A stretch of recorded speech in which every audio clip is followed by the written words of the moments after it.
ஒரே ஒரு phone call. Modi நினைச்சா உலக போரே நின்னுடுமா? இது நாங்க சொல்லலங்க.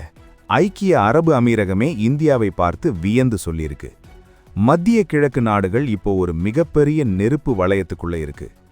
இஸ்ரேல் ஈரான் மோதல் உச்சகட்டத்தை எட்டியிருக்கு. இந்த சூழல்ல இந்தியாவிற்கான அமீரக தூதர் ஹுசேன் ஹசன் மிர்சா ஒரு அதிரடி கருத்தை சொல்லியிருக்காரு. பிரதமர் மோடி ஒரு ஃபோன் கால் பண்ணா போதும், இந்த போர் உடனே நின்னுடும். இதுதான் அந்த ஸ்டேட்மெண்ட். ஏன் தெரியுமா? இரு நாட்டு தலைவர்கள்கிட்டையும் மோடிக்கு இருக்கிற மரியாதை அப்படி.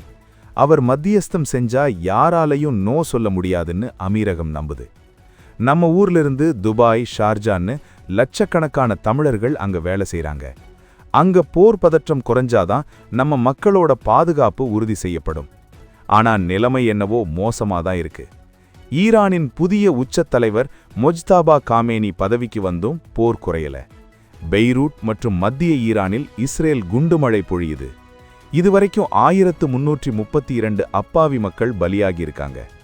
இந்த இரத்த களரியை நிறுத்த இந்தியா நினைச்சா முடியுங்கிறது தான் இப்போ உலக நாடுகளோட எதிர்பார்ப்பு. இந்தியாவால உலக அமைதியை கொண்டு வர முடியும்னு நீங்க நம்புறீங்களா? உங்க கருத்தை உடனே கமெண்ட் பண்ணுங்க. லைக் பண்ணிட்டு உங்க நண்பர்களுக்கு ஷேர் பண்ணுங்க.